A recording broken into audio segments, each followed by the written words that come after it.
Le foramen ovale perméable a des indications de fermeture qui sont assez bien balisées, et en particulier en prévention secondaire de l'accident vasculaire cérébral. Alors, en général, cet accident vasculaire cérébral, il n'a pas d'autre explication. On le dit cryptogénique.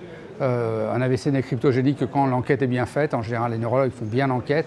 Ils ont éliminé les autres causes possibles, vasculaires, l'hypertension, mais aussi la fibrillation auriculaire.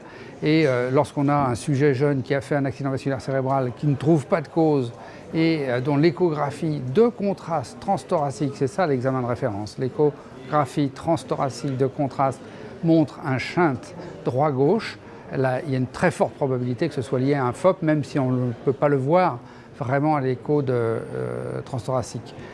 En général, ce shunt est important, ce d'autant qu'on y associe la manœuvre de Valsalva, qui est très importante et doit être très bien faite pour dépister ce shunt.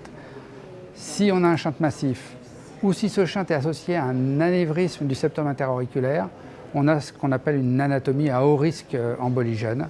Et après un AVC, chez un sujet jeune qui n'a pas d'autre explication, c'est une indication de fermeture. Ça peut être un autre accident embolique. Dans environ 15% des cas, l'embolie n'est pas dans le cerveau, mais peut être dans une coronaire, par exemple, ou dans un membre. Et la sanction est la même.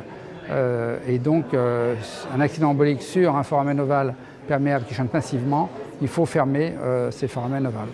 Alors ça, c'est la règle, bien évidemment. À la marge de ça, il y a des tas de situations plus compliquées, parce que le patient est un peu plus âgé, ou parce que le patient peut avoir une autre cause, donc il se retrouve avec deux causes. Est-ce qu'il faut traiter les deux causes?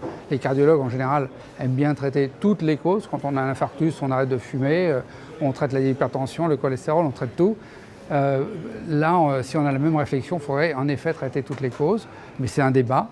Et clairement, à la marge, il doit y avoir des discussions et la décision doit se prendre en équipe avec un avis neurologique, parce que la plupart du temps, c'est un accident neurologique, et l'avis du cardiologue interventionnel pour savoir si cette fermeture est légitime.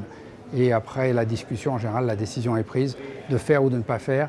Et si on fait, c'est un geste relativement simple, relativement safe, dans des mains habituées à faire ce genre de procédure.